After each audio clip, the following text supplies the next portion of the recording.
Child, let me hurry up and do this before these cookies kick in, okay? And if they kick in midway, it doesn't mean that I don't love you or respect you. It just means that I just didn't time it appropriately, okay? My bad. Y'all, I done ate like a half a pint of chocolate chip vanilla ice cream. Oh my God, that's my favorite. I have to go vegan. I have to. Because I'm realizing that, that dairy, causes mucus in your body. And I'm down here in Atlanta struggling with these damn allergies. And I'm putting all this mucus on top of it. But anyway, love bugs, if you have not already done so, please remember to like, share to Facebook, subscribe, and visit uptopbeauty.com. We got some new things coming in that I'm sure you will love. And if you are not already a part of our book club, please remember to hit the Patreon link below and or the join button here on the YouTube. And for a small monthly fee of $5, you babies, yes, you can be privy to all the shenanigans before the YouTube gets it, if the YouTube gets it. Now, let's talk about The Untold Story, Bury Me in Motown by Raynoma Gordy Singleton. Yeah, I said it right. Child, I was saying Singletary. My bad, y'all. Anyway, although the artists were a diverse group of personalities, they had a common denominator of youth. One more factor that made Barry and me parental. To have futures of such young, unformed talent in our hands was a responsibility we didn't regard lightly. Little Frida Payne, for example, a musical child prodigy, started working with us when she was just 12. There was a little time then for such introspection. There was little time then for such introspection. I was extremely fond of Frida, seeing something of myself in her, and the two of us bonded closely. Funny enough, the guys used to call us lookalikes because we were both petite, feisty, fair-skinned girls, just a generation apart. Just be patient, I'd always say to her. And to her credit, she hung in. It wasn't until 1970 that Frida had her big hit with the smash Band of Gold. Our artists weren't the only ones whose talents weren't being developed or were being developed. Barry himself was honing and refining the skills that would one day earn him legendary status as a formidable songmeister. From those first few weeks when I'd watched him work with the Five Stars, I was well aware that he had an instinct for knowing what made a hit song. He could listen to material as he did initially to my 50-some-odd songs and detect where they worked and where they failed. I be thinking, why do us women always give them then just way too much credit? Now, who was that told me that Barry the Gordy wasn't too good? One of y'all in the comments has said that they didn't believe that Barry was the guy who could pick a good song, but I do. I think Barry saw talent and possibility in people and potential in people, I don't know. I just think Raynoma wasn't giving herself enough credit in this book. So anyway, these two, that would be Raynoma and Barry the Gordy, are playing chess. He's teaching her how to play chess, okay? If you cannot do anything in life, please take time to learn how to play chess, especially those of us who are getting older. It is a thinking man's game. I'm telling you, if my dad ain't do a whole lot for me, what he did show me is how to play chess. Now, I ain't saying, I'm about to go to the chess tournaments over there in Japan. I'm not saying that. What I am saying is that it teaches you how to be strategic and to always be a couple of moves ahead of your opponent, not just on the chessboard, but in life. Okay, so one day they playing chess together, and Smokey Robinson comes through. William Robinson comes through and say, "I don't know, Barry. It looked like Sugar Ray about to, get one over. You about to lose this one. Sugar Ray doing real good on you. I don't know." Okay, Sugar Ray excited because she's like, "Ooh, I'm about to beat Barry Gordy," because she does have a competitive nature, but it seemed like she always stand down when it comes down to Barry the Gordy. Okay, well, right after Smokey Robinson has said, "I don't know, she may got you," Barry the Gordy swoops in and knocks her out with his king. Okay, and you have to know the moves of each player on the chessboard in order to understand how serious chess is. But anyway, she goes on to explain the dynamic between Smokey and Barry.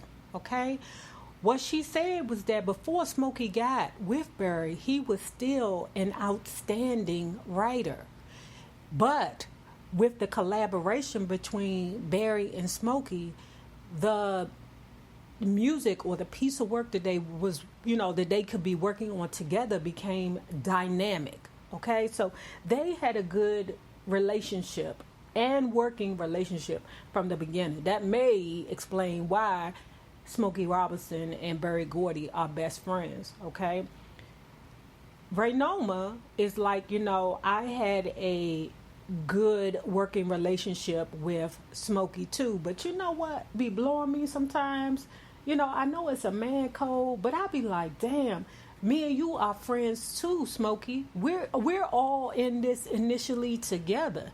You couldn't warn me, write a little note, put it on a little piece of paper and slip it in, my purse or something and tell me that Barry ain't shit. You couldn't do that? Come on. But then Smokey wasn't shit either. Girl. Well, anyway, she's still waiting on that pickle. She ain't got it yet. Barry walking around there with the, conk/natural, in his boxer shorts and his socks. She looking at him with lust. He know what he doing. He know he holding back on that D. He know she ready to rip his skin off his face. He ain't right, okay? But every day she's sitting in there looking at him going, when you gonna make a move? Never. Well, it will be one day, but she looking at him like, I wishing on a star to follow where you are. She love that man dirty feet. You hear me? Ooh, that girl. Ooh, girl. How do you feel about me? Barry piped up out of nowhere one evening. Now, she didn't want to take it as a trick. It was a trick, girl. It's a trick. That nigga tricking you. Don't fall for Barry the Gordy and his bullshit. If you say, "Oh, I love you, Barry," he gonna pat you on your head, kiss you on your forehead, and tell you go in the bathroom, okay, and do something with yourself, okay? But she remained cool, and I guess because she didn't respond the way he expected for her to respond, he was like, "Yeah, I'm too old for you anyway." At the time, Barry the Gordy was 8 years her senior. Nothing new, He 29, I think she like 21, something like, yeah. He older than her, but that shit really don't matter for real, because us women, we be way more mature than them.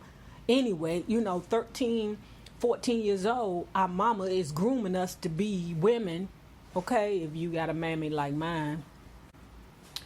It was a Saturday in the summer, nearly 2 months since Barry had first moved in.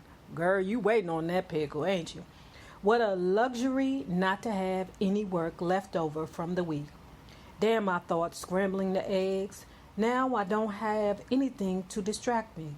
Of course, lately, even the demands of work could no longer calm the constant flutter in my stomach.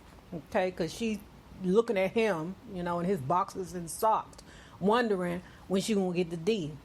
Don't forget you've got an appointment at the radio station. I joined him at the table. Oh, right, 12 o'clock, Barry said. As Sugar Ray walked him towards the door, she thinking to herself, I'm sick of maybes. Sick of examining his every movement for some kind of hint. That was it.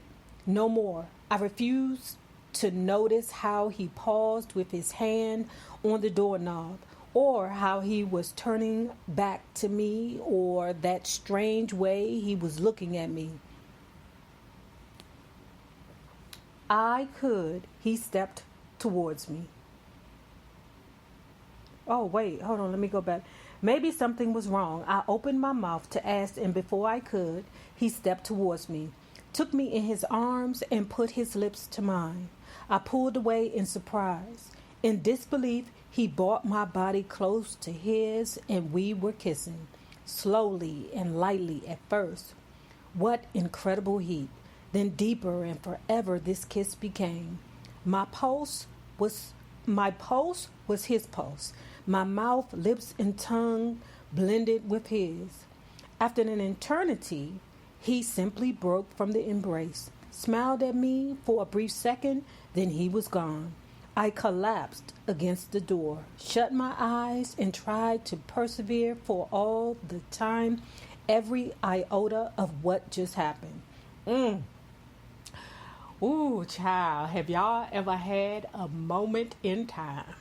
Okay, blank, if you know what I'm saying. Okay, a moment in time. And the moment in time was so good that you could feel it. Literally feel it in your stomach for like the next couple of days. Okay? I mean, man, like the moment, just everything about that moment was just so amazing. I used to get those when I was young. I don't get them no more. I don't know why. But anyway, where you just think about what happened, that in that moment in time, and you just get the butterflies, and it be so hard and so strong that you double over, and people be like, "Are you okay?" And you like, "Yeah, I'm good, baby. I'm good." When Barry returned that night, it was my move, and I went to him with all that pent-up passion and ardor.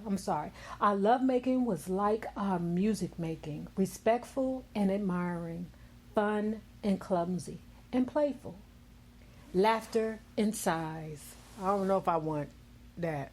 I don't know if I want love like that. I just need all passion.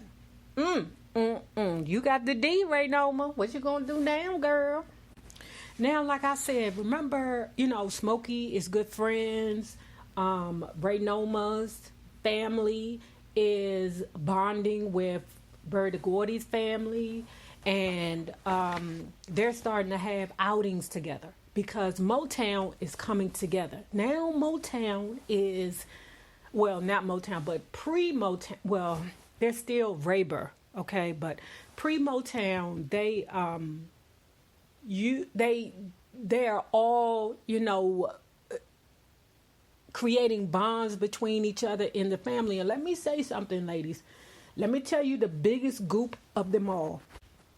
Barry had created a bond with her son Cliff. Okay?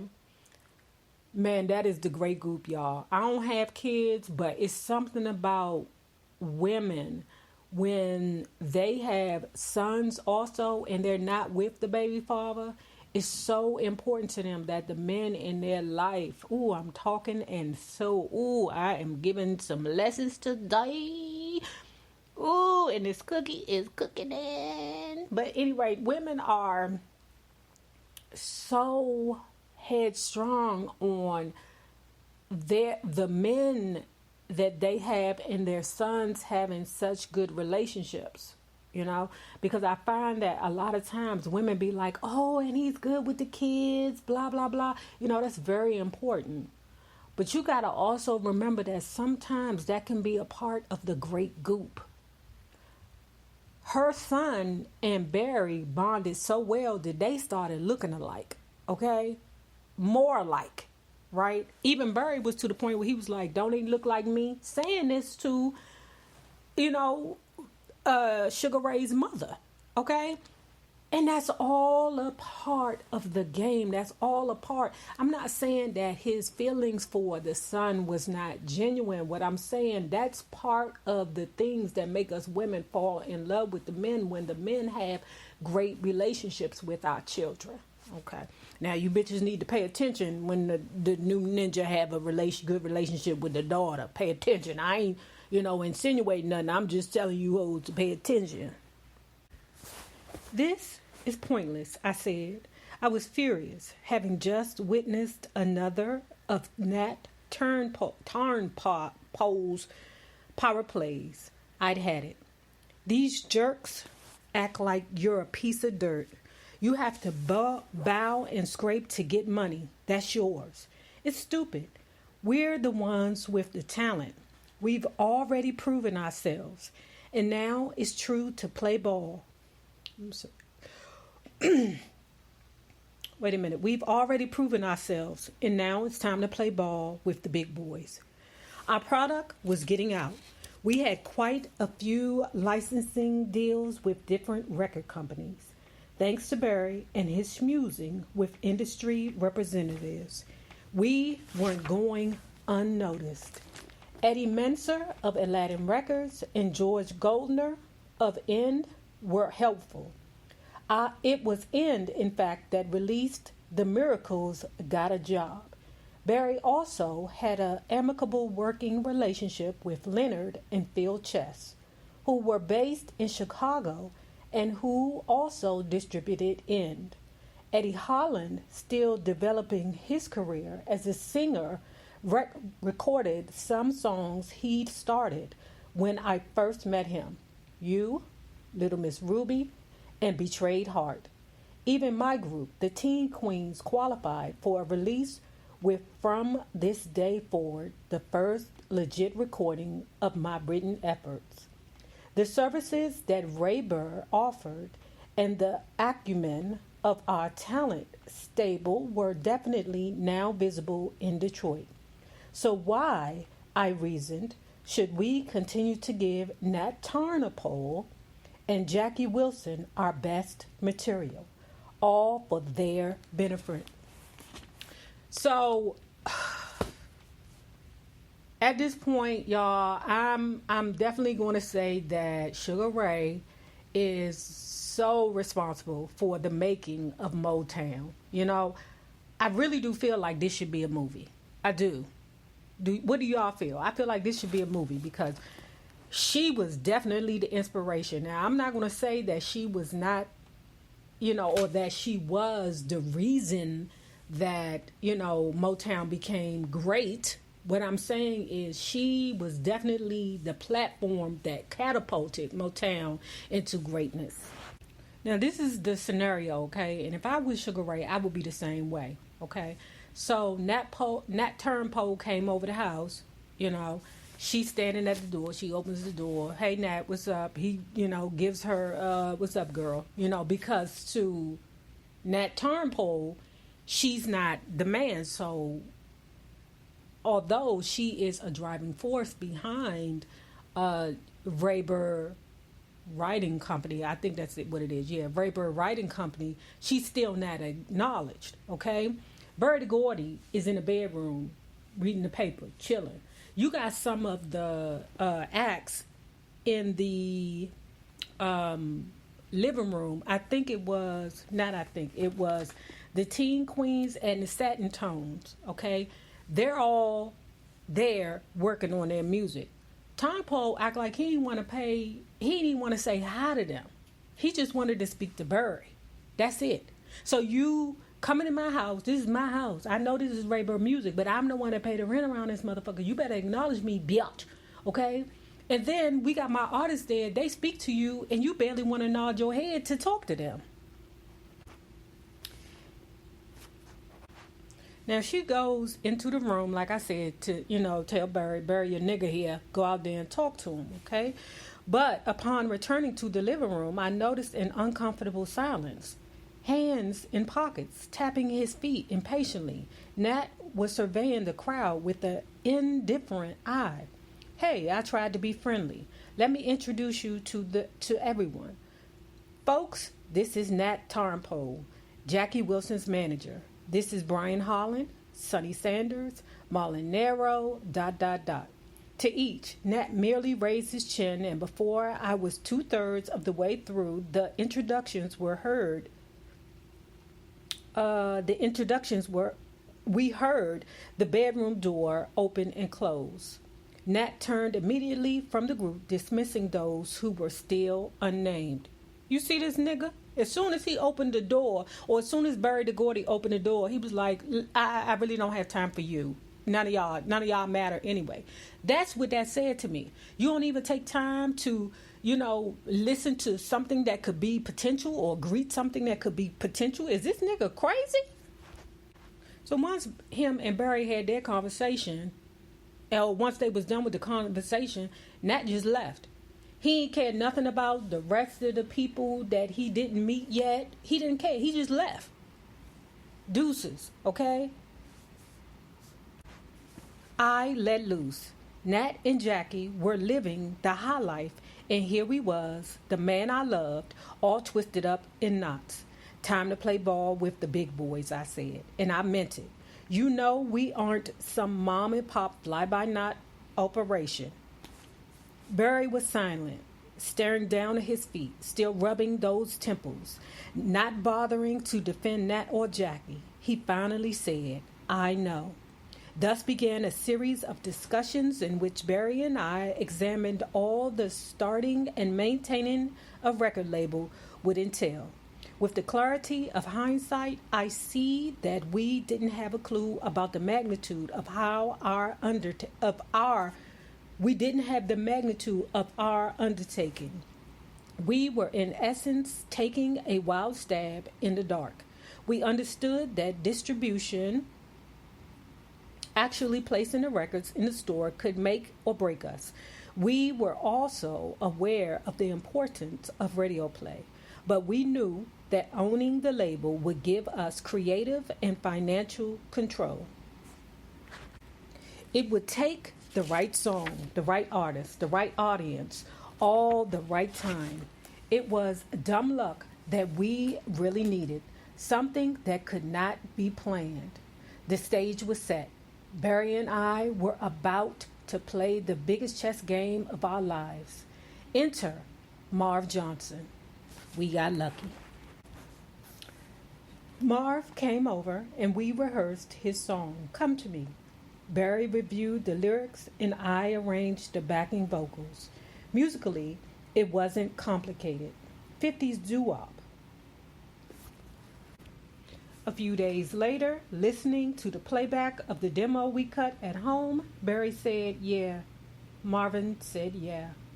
Yeah. I said, yeah. Everybody else in the room said, yeah. They excited because they believe that Marv Johnson is going to be, or Marv Johnson's song Come to Me is going to be what's going to catapult them to the next level. We had just upped our rent by moving to a bigger place around the block at 1719 Gladstone, where we were busy setting up camp in the bottom half of a 2-family dwelling. In a back bedroom, we set up a small demo studio, thanks mainly to the electronic tinkering of Brian Holland and Robert Bateman. Robert even saved us money by rigging up a microphone splitter from a cigar box. We established the closet as a sound booth and the bathroom as an echo chamber. Though our improvisation, through our improvisation, we managed to keep setup costs down. But we still needed other things like a car. A bank loan, unfortunately, was out of the question. Besides having no collateral, we had already run into trouble getting a checking account when we first established Raber. Okay? Let me tell you what these bastards did at the bank, because I don't like you bankers, okay? Because y'all niggas be broke just like us, right? Sometimes, right? But anyway, they went to the bank, tried to get a loan, and this ninja, the loan officer said, we not messing with you. We ain't gonna give you no money so you can spend all our money on watermelon and chicken. What? That wasn't what it was exactly, but that was the sentiment. You ain't about to spend up our money on no bullshit. We had to find capital for Come to Me, so we weighed our options. There was an offer from George Kelly, a Detroit nightclub owner, $10,000 in exchange for half ownership of our organization. Answer no. No. No. $10,000? No, bitch. Suppose my organization turned into $1 billion and you want half my $1 billion and all you did was just loan me $10,000? Man, you can keep that $10,000. But anyway, but no, as astronomical and tempting as that amount of money sounded in our hour of need, we had to reject it if we were ever to achieve autonomy. Wait, Barry suggested. Maybe we could borrow it from Bear Berry. In the classic Gordy family entrepreneurial style, let me tell you what they did. Listen closely, because this is how you gain financial family wealth. Each member of the family would donate $10 from each family or, from each family unit. That's what I say. From each family unit, they would donate $10, okay? And they would actually have meetings, discuss things that could happen, investment potentials, all kinds of things. So Barry the Gordy was like, let's just borrow the money from Barry, okay?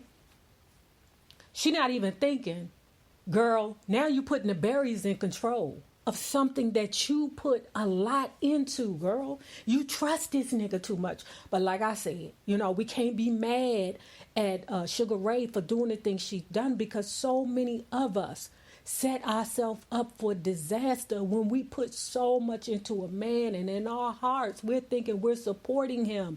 We're trying to help him get to the next level so we can be better. Girl. Once we made up our minds, we met no resistance, and it was agreed at the next Berry meeting to give us the loan.